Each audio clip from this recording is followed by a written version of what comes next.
안녕하세요. 반갑습니다. 근거중심 물리치료학 5강 바로 시작해 보도록 하겠습니다. 여러분들 혹시 다들 식사는 하셨을까요? 맛있는 거 잘 챙겨 드셨나요? 먹으면서 들으셔도 괜찮습니다. 이게 또 비대면 강의의 장점인 것 같아요. 저는 고기 중에 닭을 가장 좋아합니다. 여러분들도 치킨 좋아하시나요?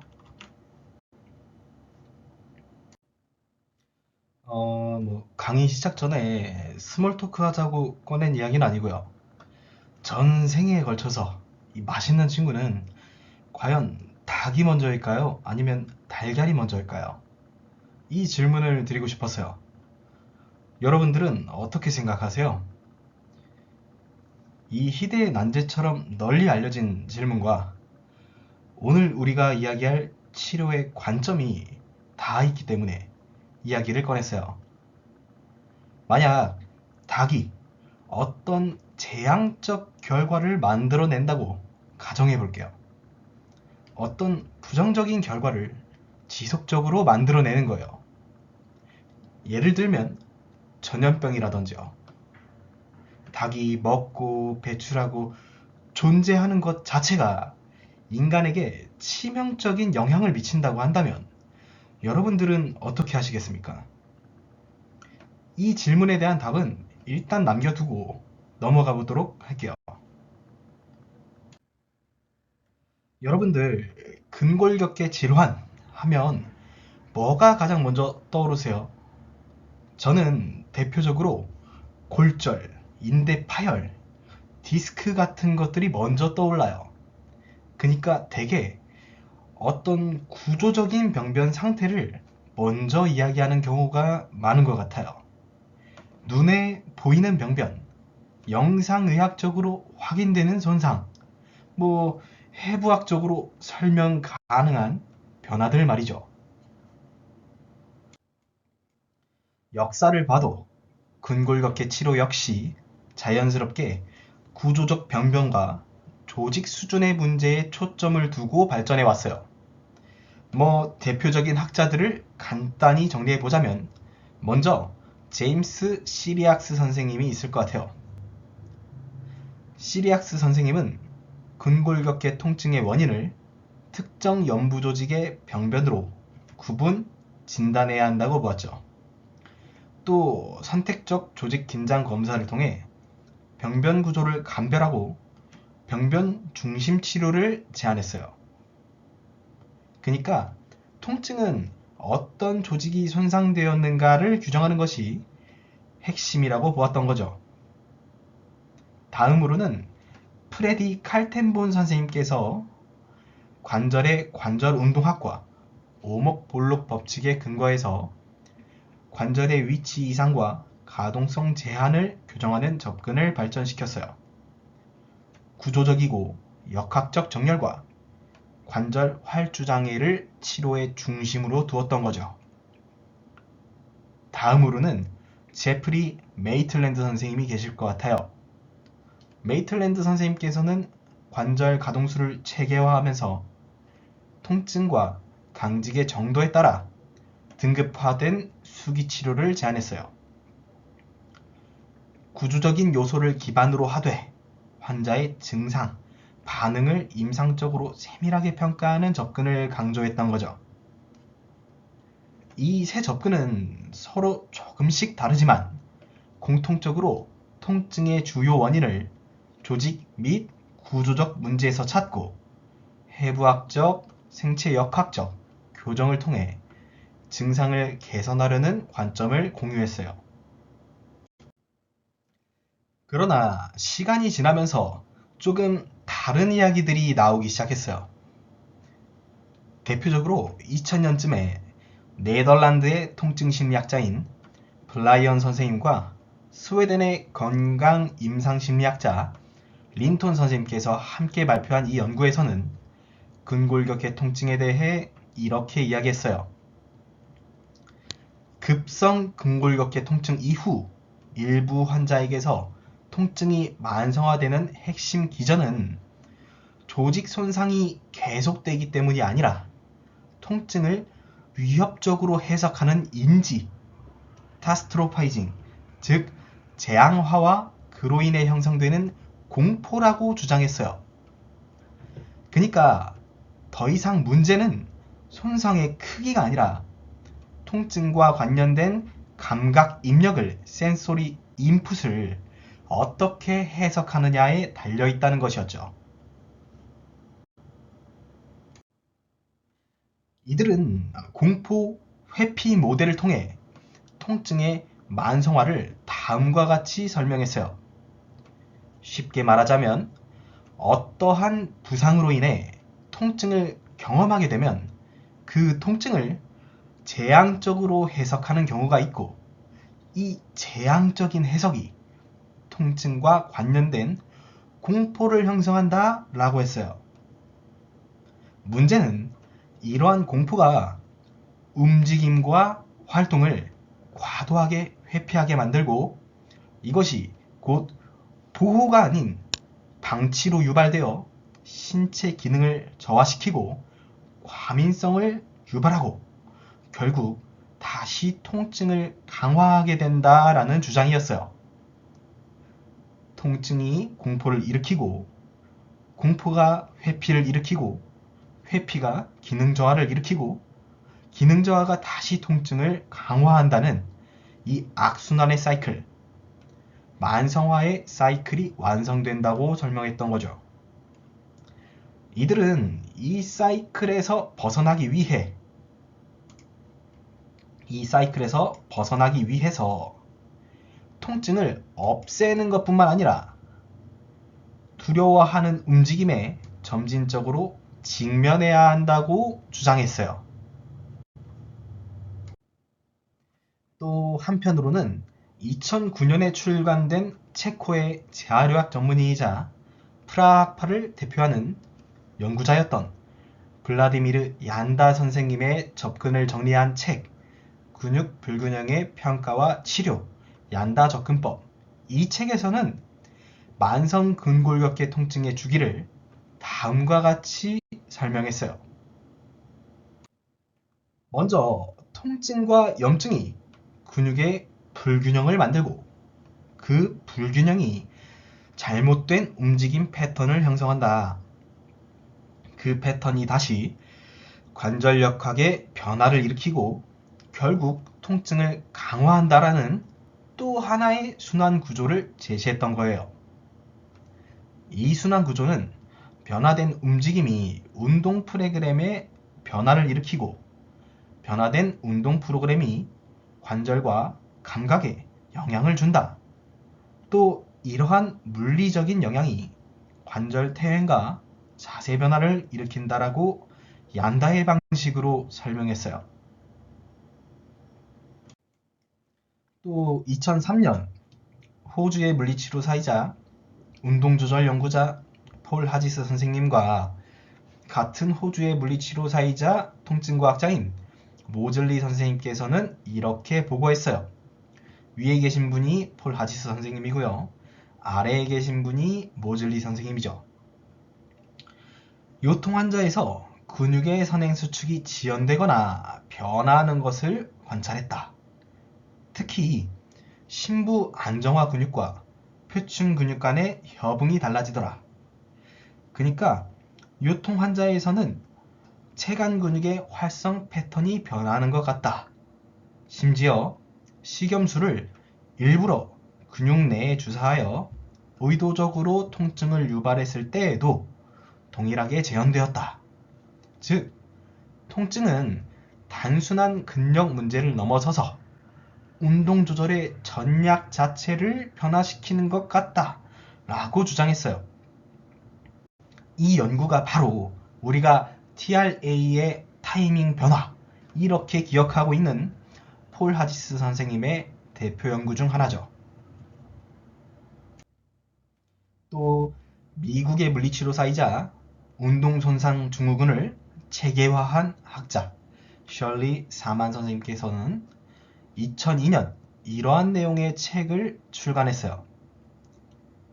급성과 만성을 모두 포함한 대부분의 근골격계 통증 증후군은 특정 방향으로 반복되는 움직임이나 비이상적 자세의 지속으로 인해 발생하는 누적 미세 손상의 결과이다. 특정 관절이 특정 방향으로 더 쉽게 움직이게 되는 경향은 특정 움직임 패턴이 형성되는 데에도 기여를 한다 라고 설명을 했어요. 구조적 손상이 기능적 손상을 일으킨 사례를 발견한 폴 하지스 선생님과 모즐리 선생님, 그리고 기능적 손상이 구조적 손상을 일으킨다고 이야기한 셜리 샤먼 선생님, 공포가 만성화를 일으킨다고 주장한 블라이언 그리고 린턴 선생님. 이렇게 보면 통증과학, 신경, 해부, 생리, 운동조절 등 재활의학의 다양한 연구 분야를 막론하고 세계적인 반열의 석학들은 조금씩 다르지만 공통적으로 관통하는 맥락을 이야기하고 있는 것 같아요. 저는 그 관통된 맥락을 다음과 같이 이해했어요. 구조적 손상이나 기능적 손상, 그리고 통증은 서로 유기적인 관계를 가진다라고요. 그런데 앞선 석학들이 제안한 모델과는 조금 다르게 제 생각입니다만 유기적인 건 알겠고 동의하겠는데 이렇게 반드시 선형적이고 순차적이진 않을 것 같은데 라는 생각을 했어요. 오히려 무작위적인 성질을 갖는다고 생각해요. 그러니까 이 주기를 예로 들면 이렇게 단계적으로 거치지만은 않을 것 같다는 거죠. 그리고 반드시 이렇게 한 방향으로 흐를 것 같지도 않은 거예요.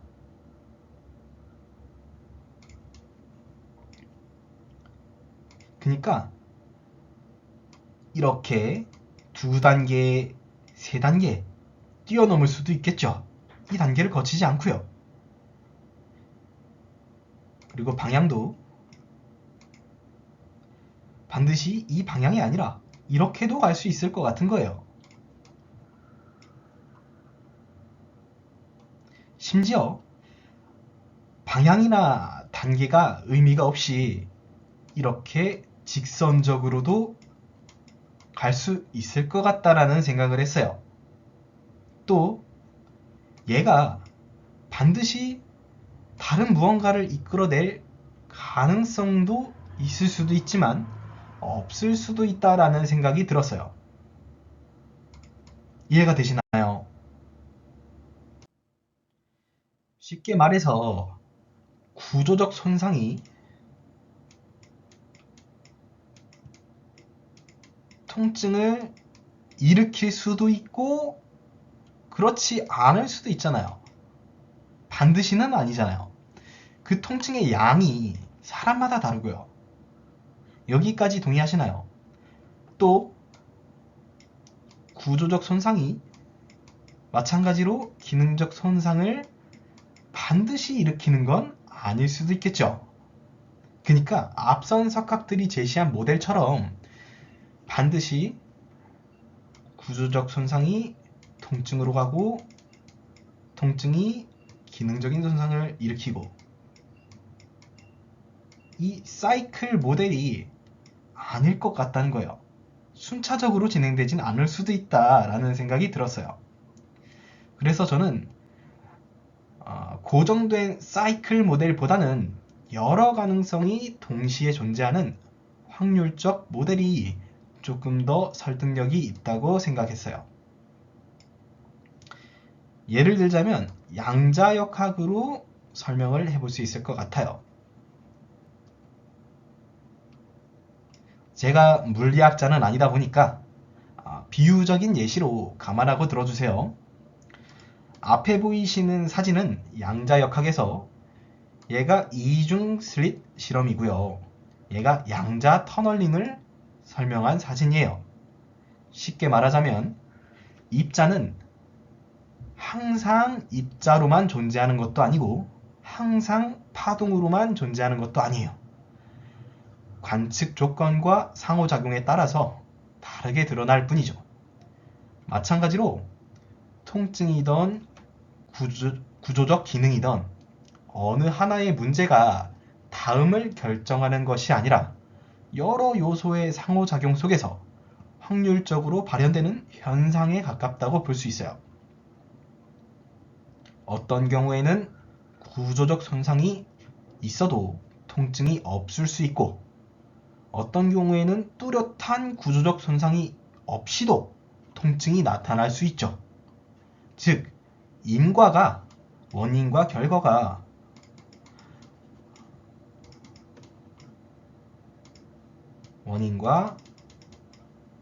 결과가 단선적이라기보다 엄청 많은 다양한 변수가 서로 동적인 시스템을 갖추고 있다는 것에 가깝다는 거예요. 이렇게 말이죠.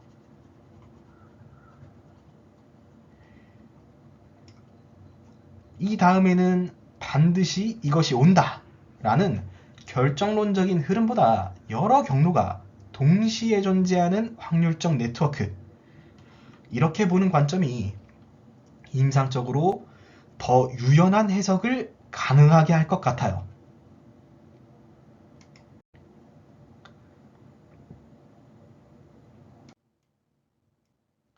그리고 요즘 통증이 일어난 부위는 피해자고 범인은 따로 있다, 이런 이야기를 하는 선생님들도 몇몇 계신 것 같아요.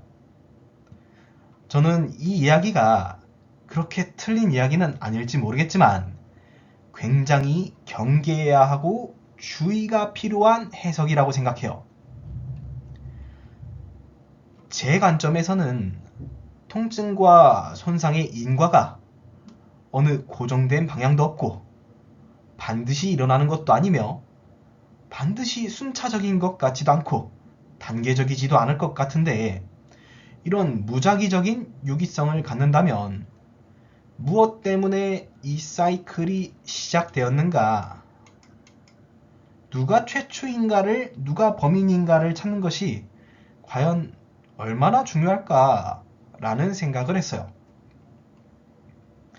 그러니까 범인과 피해자로 나누는 것, 이것이 과연 맞는가에 대한 의문이라는 거예요. 피해자로 보인다고 해서 넌 무죄야, 이렇게 호발 부위를 완전히 배제하려는 사고는 정답으로 보이진 않는다는 거죠. 그리고 누가 진짜 범인인지 찾는 것 자체가 과연 가능할까? 얼마나 정확할까?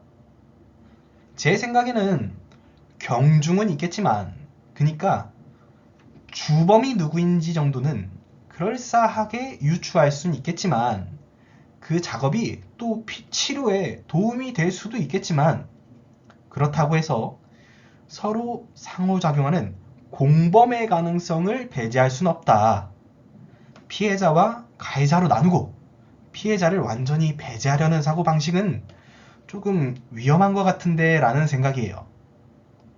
그러니까 닭이 먼저냐 달걀이 먼저냐, 이게 극단적으로 선택돼야 될 만큼 중요한 과정은 아닐 것 같아요.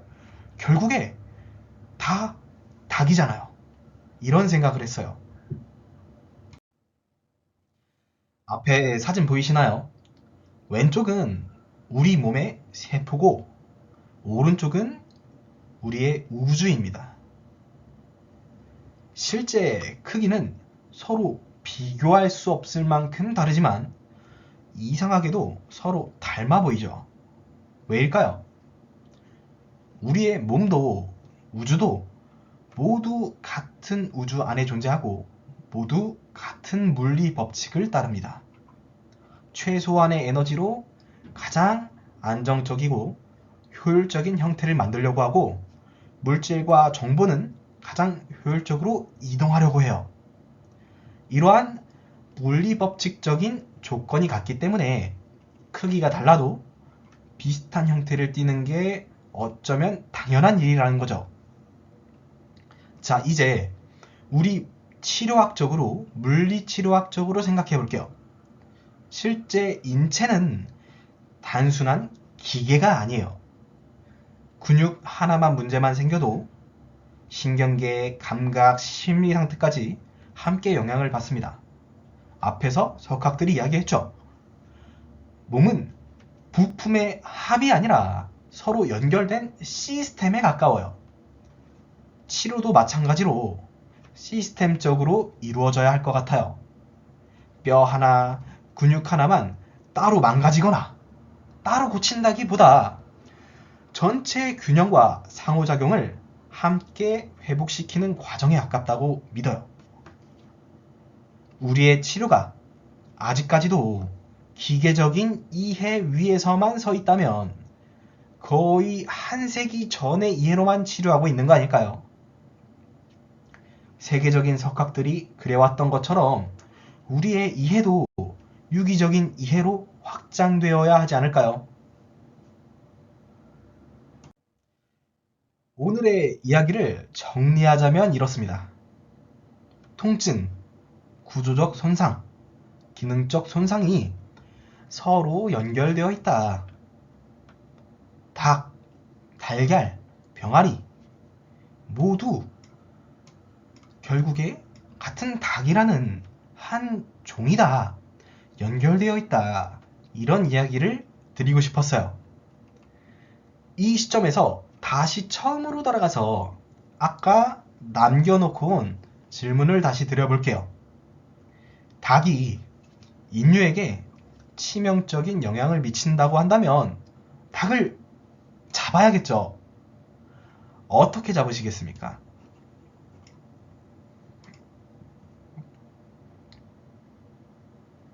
여러분은 닭을 멸종시키기 위해서 닭만 잡고 계시진 않나요? 혹은 알만 깨고 계시진 않나요? 닭만 잡고 계신다면 알에서 부화한 병아리가 다시 닭이 될 거예요. 그림에서처럼 닭만 잡는다면 알에서 깬 병아리가 다시 닭이 되어서 닭은 다시 생길 거예요. 또 알만 깨고 계신다면 계속해서 닭이 알을 낳겠죠.